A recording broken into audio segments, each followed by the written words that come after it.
اب ہم شروع کرتے ہیں یونس علیہ السلام کا قصہ۔ یونس علیہ السلام ایک عظیم اور کریم نبی تھے۔ ان کا قصہ قرآن کریم میں ایک انوکھا قصہ ہے۔ آپ کے والد کا نام متا تھا اور آپ سیدنا ابراہیم علیہ السلام کی نسل سے تھے۔ آپ کا ایک نام ذوالنون بھی ہے، یعنی مچھلی والے۔ النون کا مطلب ہے مچھلی۔ اسی طرح آپ کو صاحب الحوت بھی کہا جاتا ہے۔ اللہ تعالیٰ نے آپ کو ان سب ناموں سے پکارا ہے۔ آپ کو ایک عظیم بستی کی طرف مبعوث کیا گیا۔ اس بستی کا نام نینوا تھا۔ یہ عراق کے شمال میں واقع تھی، موصل کے بالمقابل تھی۔ ان دونوں کے درمیان دریائے دجلہ واقع تھا۔ موصل دریائے دجلہ کے کنارے واقع تھا، جبکہ اس کے بالکل سامنے نینوا کی بستی تھی۔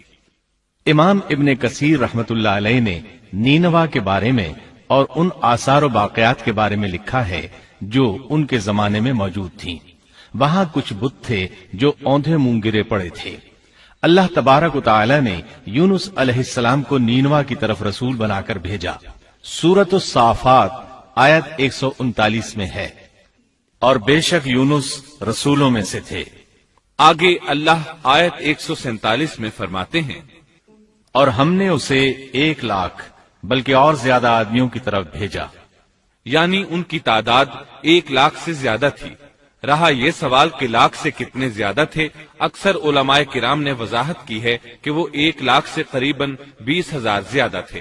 اس طرح بستی والوں کی تعداد 1,20,000 تھی، اور یہ سب کے سب کفر پر تھے۔ یونس علیہ السلام انہیں سال ہر سال دعوت دیتے رہے، لیکن وہ اپنے کفر ہی پر ڈٹے رہے۔ پھر انہوں نے سیدنا یونس علیہ السلام پر ظلم و جبر شروع کر دیا، انہیں دھمکیاں دی، مصائب و آلام سے دوچار کیا۔ مطلب یہ کہ جس طرح دوسرے انبیاء کرام کے ساتھ کیا گیا، ان کے ساتھ بھی وہی سلوک ہوا۔ آخر آپ نے اپنی قوم کو اللہ کے عذاب سے آگاہ کرتے ہوئے اعلان فرما دیا کہ فلاں دن تم پر عذاب آ جائے گا۔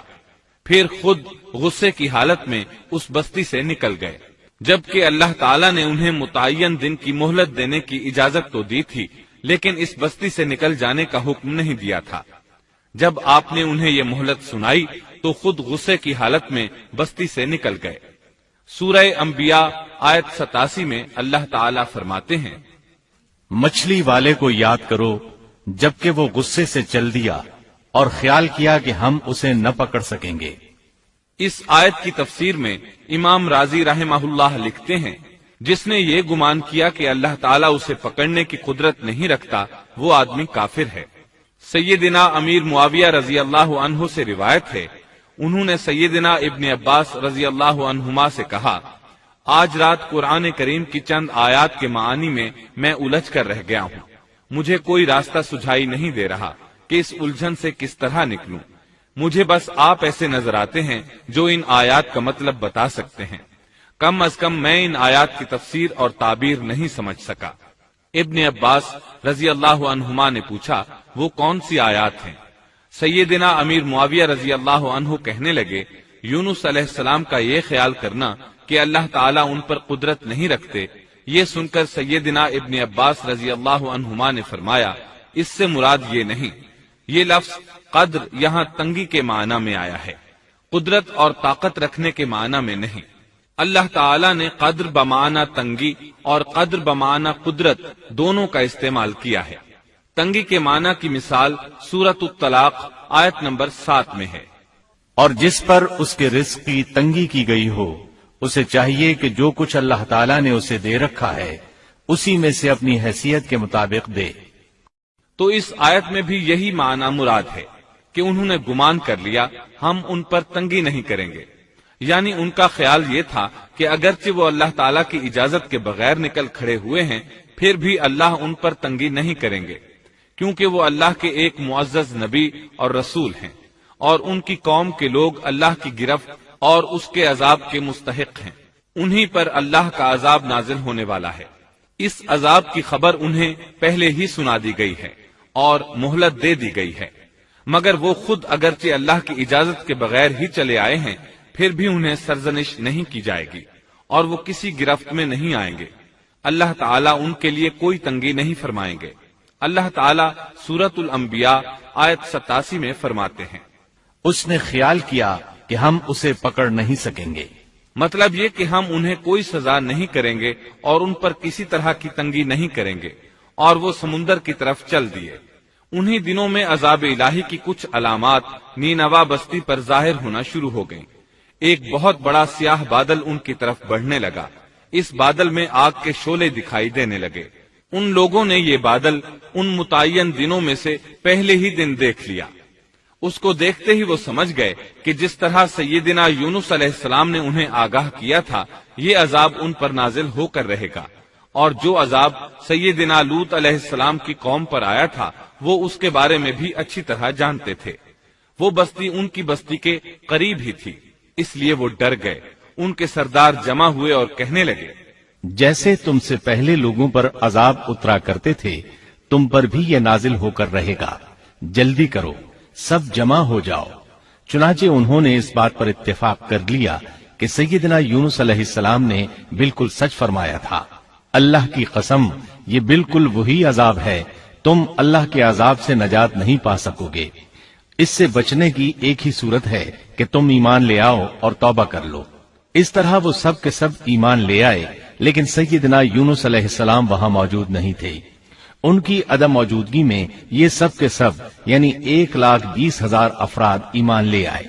انہوں نے پیوند لگے کپڑے پہنے اور اللہ کے حضور عاجزی، انکساری اور آہوزاری شروع کر دی، رونے لگے، اللہ سے بخشش مانگنے لگے، پھر اسی حالت زار میں باہر کھلے میدان کی طرف نکل آئے۔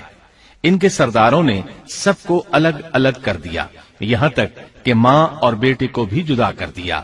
سب اپنی اپنی جگہ پر یعنی ماں اپنی جگہ پر اور بیٹا اپنی جگہ پر آہوزاری کرنے لگے تاکہ ان پر اللہ تعالی کی رحمت نازل ہو جائے۔ یہ عذاب 3 دن تک ان کے سروں پر منڈلاتا رہا، اور یہ بھی مسلسل آہوزاری کرتے رہے، اپنی عاجزی ظاہر کرتے رہے، معافیاں مانگتے رہے۔ آخرکار اللہ تعالیٰ نے ان پر رحم و کرم فرما دیا اور عذاب کو ان سے پھیر دیا۔ اللہ تعالیٰ سورہ یونس آیت 98 میں فرماتے ہیں، چنانچہ کوئی بستی ایمان نہ لائی کہ ایمان لانا اس کے لیے فائدہ مند ہوتا، سوائے یونس کی قوم کے۔ مطلب یہ کہ سابقہ امتوں میں سے کسی کے بارے میں یہ سننے میں نہیں آیا کہ پوری قوم ایمان لے آئی ہو۔ تمام بستیوں میں ایک بھی بستی ایسی نہیں تھی، بس ایک یونس علیہ السلام کی قوم ایمان لے آئی۔ اللہ تعالیٰ سورہ یونس آیت 98 میں فرماتے ہیں، جب وہ ایمان لے آئے تو ہم نے رسوائی کے عذاب کو دنیاوی زندگی میں ان پر سے ٹال دیا اور ان کو ایک وقت تک کے لیے زندگی سے فائدہ اٹھانے کا موقع دیا۔ مطلب یہ کہ ہم نے انہیں دنیاوی زندگی کا لطف اٹھانے کا موقع دیا۔ اب اس قوم پر قیامت کے دن تک عذاب نہیں اترے گا۔ علامہ ابن کثیر رحمت اللہ علیہ فرماتے ہیں، اس آیت کریمہ کا مفہوم یہ ہے کہ کسی بستی کے تمام باشندے کسی نبی پر کبھی ایمان نہیں لائے، یا تو سب نے کفر کیا یا پھر اکثر نے کفر کیا۔ لیکن یونس علیہ السلام کی قوم واحد ایسی قوم ہے جو تمام کی تمام عذاب الہی کے آثار دیکھ کر ایمان لے آئی۔ سابقہ ادوار میں جتنی بھی بستیاں گزری ان میں اہل ایمان کے ساتھ یا تو کفار رہے ہیں یا ان میں منافقین بھی رہے ہیں، سوائے یونس علیہ السلام کی قوم کے وہ سب کے سب کافر تھے، پھر سب کے سب ایمان لے آئے۔ یہ اللہ تعالیٰ کے عجائبات میں سے ہے اور اس کی قدرت اور رحمت کی نشانیوں میں سے ہے۔ اب دوسری طرف کی سنیے، یونس علیہ السلام کو کچھ معلوم نہیں تھا کہ ان کی قوم کے ساتھ کیا ہوا۔ آپ تو غصے کی حالت میں بستی سے نکل کر سمندر کی طرف چلے آئے تھے۔ آپ ایک کشتی کی طرف آئے، اس میں سواریاں اور ساز و سامان لگا ہوا تھا۔ اللہ تعالیٰ سورۃ الصافات آیت 140 میں فرماتے ہیں، جب وہ بھاگ کر بھری کشتی پر پہنچے، کشتی روانہ ہوئی، موجیں اٹھی، سمندر میں طغیانی آئی، یوں لگتا تھا کہ بس ابھی غرق ہوئے۔ کہنے لگے، بوجھ ہلکا کرو، اپنا ساز و سامان سمندر میں پھینک دو۔ چنانچہ انہوں نے اپنا اپنا ساز و سامان سمندر میں پھینک دیا۔ اس طرح کشتی کچھ ہلکی ہو گئی، لیکن ضرورت کے مطابق ہلکی نہ ہو سکی۔ اب وہ کہنے لگے، کسی کو سمندر میں گرانا ضروری ہے تاکہ کشتی مزید ہلکی ہو جائے، ورنہ یہ ڈوب جائے گی۔ جلدی کرو، قرعہ ڈالو۔ جس کے نام کا قرا نکلتا جائے اسے سمندر میں گراتے جاؤ اور بار بار یہ عمل دہراتے جاؤ یہاں تک کہ کشتی ہلکی ہو جائے۔ چنانچہ قرا ڈالا گیا، سب سے پہلے یونس علیہ السلام کا نام نکلا۔ سب کہنے لگے نہیں، یہ تو ایسے نہیں ہیں، ان کے چہرے پر تو سجدوں کے نشانات ہیں، انہیں رہنے دو، پھر قرا ڈالو۔ چنانچہ پھر قرا ڈالا گیا، پھر انہی کا نام نکلا۔ سب نے تعجب کیا۔ تیسری مرتبہ پھر قرا ڈالا گیا، اس بار پھر یونس علیہ السلام ہی کا نام نکلا۔ اللہ تعالی سورۃ الصافات آیت 141 میں فرماتے ہیں، پھر قرآن اندازی ہوئی تو یہ مغلوب ہو گئے۔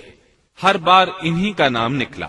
آخر کار ان لوگوں نے انہیں پکڑ کر سمندر میں گرا دیا۔ تو پھر انہیں مچھلی نے نگل لیا۔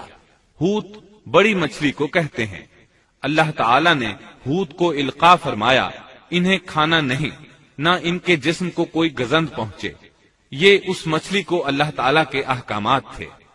اللہ تعالی سورۃ الصافات آیت 142 میں فرماتے ہیں، تو پھر انہیں مچھلی نے نگل لیا اور وہ خود اپنے آپ کو ملامت کرنے لگے۔ یعنی وہ سمجھ گئے کہ بار بار جو ان کا نام قرآن اندازی میں نکلتا رہا ہے تو وہی مقصود ہیں، چنانچہ خود کو ملامت کرنے لگے، اور یہ ملامت توبہ کی ابتدا ہے کہ انسان خود کو ملامت کرتا ہے۔ اب یونس علیہ السلام مچھلی کے پیٹ میں تھے۔ اللہ کی قدرت، آپ مچھلی کے پیٹ میں 3 دن تک رہے، بعض روایات میں 7 دن اور زیادہ سے زیادہ مدت 40 روز آئی ہے۔ آپ نے مچھلی کے پیٹ میں اللہ تعالی کو پکارا۔ اللہ سورۃ الانبیاء آیت 87 میں فرماتے ہیں، آخر کار وہ اندھیروں کے اندر سے پکار اٹھے۔ علماء نے یہاں 3 اندھیروں کا ذکر کیا ہے، مچھلی کے پیٹ کا اندھیرا، سمندر کا اندھیرا اور رات کا اندھیرا۔ گویا ان پر یہ سارے اندھیرے اکٹھے ہو گئے تھے۔ اللہ سورۃ الصافات آیت 143 اور 144 میں فرماتے ہیں، پس اگر یہ پاکی بیان کرنے والوں میں سے نہ ہوتے تو لوگوں کے اٹھائے جانے کے دن تک اس کے پیٹ ہی میں رہتے۔ مطلب یہ کہ اگر آپ اللہ تبارک و تعالی کی تسبیح نہ بیان کرتے تو مچھلی کے پیٹ ہی میں رہتے۔ آپ نے دعا نہیں مانگی بلکہ اللہ عز و جل کی تسبیح بیان کی۔ روایات میں یوں بھی آتا ہے کہ جب مچھلی آپ کو سمندر کی اتھاہ گہرائی میں لے گئی تو آپ وہاں آبی مخلوقات کی تسبیحات کی آوازیں سننے لگے۔ گویا اللہ تعالی نے انہیں القاء فرمایا کہ آپ بھی تسبیح کریں۔ اللہ سورۃ الانبیاء آیت 87 میں فرماتے ہیں، بالآخر وہ اندھیروں کے اندر سے پکار اٹھا کہ الہی تیرے سوا کوئی معبود نہیں، تو پاک ہے، بے شک میں ظالموں میں ہو گیا۔ چنانچہ یونس علیہ السلام نے اس تسبیح کے الفاظ کو یوں ادا فرمایا۔ امام احمد، امام ترمذی، امام نسائی اور دیگر ائمہ رحمہم اللہ نے یہ حدیث نقل کی ہے کہ یونس علیہ السلام کی وہ دعا جو انہوں نے مچھلی کے پیٹ میں مانگی تھی وہ یہی ہے۔ جو بھی مسلمان یہ دعا اپنی کسی حاجت میں مانگے گا، اللہ تعالیٰ اس کی دعا ضرور قبول فرمائے گا۔ یہ دعائے مستجاب ہے، مقبول دعاؤں میں سے ہے۔ اسی دعا کے بعد اللہ تعالیٰ نے یونس علیہ السلام کو اس پریشانی سے نجات عطا فرمائی۔ اللہ سورۃ الانبیاء آیت 88 میں فرماتے ہیں، تو ہم نے اس کی پکار سن لی اور اسے غم سے نجات دے دی، اور ہم ایمان والوں کو اسی طرح بچا لیا کرتے ہیں۔ ایک صحابی نے نبی کریم صلی اللہ علیہ وسلم سے پوچھا، اے اللہ کے رسول صلی اللہ علیہ وسلم، یونس علیہ السلام نے جو دعا مچھلی کے پیٹ میں مانگی، کیا وہ صرف انہی کے لیے تھی یا ان کے بعد اہل ایمان کے لیے بھی ہے؟ تو آپ نے فرمایا، یہ دعا یونس علیہ السلام کے لیے خاص تھی اور سب اہل ایمان کے لیے عام ہے۔ کیا تم نے اللہ تعالیٰ کا یہ فرمان نہیں سنا؟ اور ہم ایمان والوں کو اسی طرح بچا لیا کرتے ہیں۔ جو بھی اس دعا کو پڑھے گا اللہ اسے رنج و غم سے نجات دیں گے۔ ایک قول کے مطابق تقریباً 40 روز آپ کی شب و روز یہی دعا رہی۔ اس مدت کے ختم ہونے پر اللہ تعالیٰ نے آپ کی دعا کو قبولیت بخشی۔ مچھلی ساحل پر پہنچی، انہیں کنارے پر ڈالا اور واپس چلی گئی۔ اس بات کو اللہ تعالیٰ نے سورۃ الصافات آیت 145 میں یوں بیان فرمایا ہے، بس اسے ہم نے چٹیل میدان میں ڈال دیا اور وہ اس وقت بیمار تھے۔ آپ وہاں اسی طرح لیٹے رہے۔ پھر اللہ کی قدرت سے آپ کے قریب ایک بیلدار درخت اگا جیسا کہ سورۃ الصافات آیت 146 میں ہے۔ اور اس پر سایہ کرنے والا ایک بیلدار درخت ہم نے اگا دیا۔ اس کدو کے درخت کے متعلق مورخین کا کہنا ہے کہ اللہ تعالیٰ نے اس درخت کا انتخاب اس لیے فرمایا تھا کہ اس درخت کے پتے چوڑے ہوتے ہیں، ان کے سائے میں انہیں ڈھانپ دیا گیا تاکہ ہوا سے اذیت نہ پہنچے، اس لیے کہ ان کے جسم سے جلد اتر گئی تھی۔ پھر اس درخت سے خوشکن خوشبو بھی آتی تھی، اس خوشبو نے انہیں فرحت بخشی۔ پھر کدو کی خوشبو میں ایک خصوصیت یہ تھی کہ حشرات الارض کو دور رکھتی ہے۔ اللہ تعالیٰ نے انہی خصوصیات کی وجہ سے اس بیلدار درخت کا انتخاب فرمایا تھا تاکہ آپ ہر طرح کی تکلیف سے محفوظ رہیں۔ یہ ہے اللہ کی قدرت، سبحان اللہ۔ اسی طرح مفسرین یہ بھی کہتے ہیں کہ اللہ تعالیٰ نے ان کے پاس ایک پہاڑی بکری بھیج دی، وہ آپ کے قریب آتی اور آپ کے سر کے اوپر اپنی ٹانگیں پھیلائے کھڑی ہو جاتی، اس طرح اس کے تھن آپ کے منہ میں چلے آتے اور آپ ان سے خواہش کے مطابق دودھ پیتے۔ یہ تھا آپ کا کھانا اور پینا۔ رفتہ رفتہ آپ کی حالت بہتر ہو گئی، توانا اور تندرست ہو گئے، پھر آپ اٹھنے کے قابل ہو گئے، اور یہ سب اللہ تعالیٰ کی مہربانی سے ہوا۔ جب آپ کی صحت لوٹ آئی تو اللہ تعالیٰ نے آپ کو پھر آپ کی قوم کی طرف بھیجا، جیسا کہ سورۃ الصافات آیت 148 میں ہے، اور ہم نے اسے 1,00,000 بلکہ اور زیادہ آدمیوں کی طرف بھیجا، پس وہ ایمان لے آئے اور ہم نے انہیں ایک زمانے تک عیش و عشرت دی۔ وہ سب کے سب آپ پر ایمان لے آئے تھے۔ اللہ تعالیٰ نے اس قصے کے ذریعے نبی کریم صلی اللہ علیہ وسلم کو اشارہ فرمایا ہے کہ دعوت دیتے ہوئے اکتانا نہیں۔ اللہ سورۃ القلم آیت 48 میں فرماتے ہیں، اور مچھلی والے کی طرح نہ ہو جائیے۔ ان لوگوں کو دعوت حق دیتے رہیے، دیکھیے وہ سال ہر سال دعوت دیتے رہے لیکن اکتائے نہیں، ان سے مایوس نہیں ہوئے۔ ان کی پوری بستی میں سے ایک بھی ان پر ایمان نہیں لایا تھا، لیکن جب ان سے مایوس ہو گئے تو انہیں اللہ کے عذاب سے آگاہ کر دیا اور منہ پھیر کر چل دیے تو وہ سب کے سب ایمان لے آئے۔ اللہ تعالی سورۃ القصص آیت 56 میں فرماتے ہیں، آپ جسے چاہیں ہدایت نہیں دے سکتے، بلکہ اللہ تعالیٰ ہی جسے چاہتا ہے ہدایت دیتا ہے۔ اس قصے میں بہت بڑا سبق ہے کہ کسی بھی حالت میں اللہ کی رحمت سے مایوس نہیں ہونا چاہیے اور نہ ہدایت کے معاملے میں اپنی ذات پر بھروسہ کرنا چاہیے۔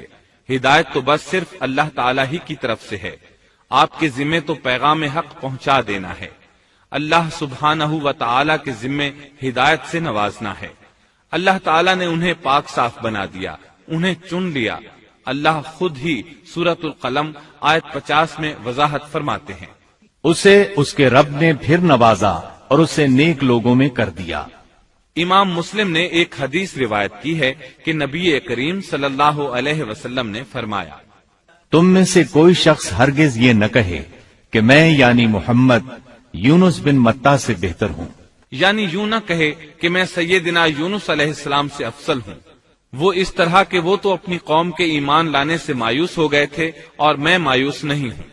اس طرح بالکل نہ کہے، کیونکہ بالآخر اللہ تعالیٰ نے آپ کو چن لیا اور برگزیدہ بنا لیا اور صالحین میں داخل کر لیا۔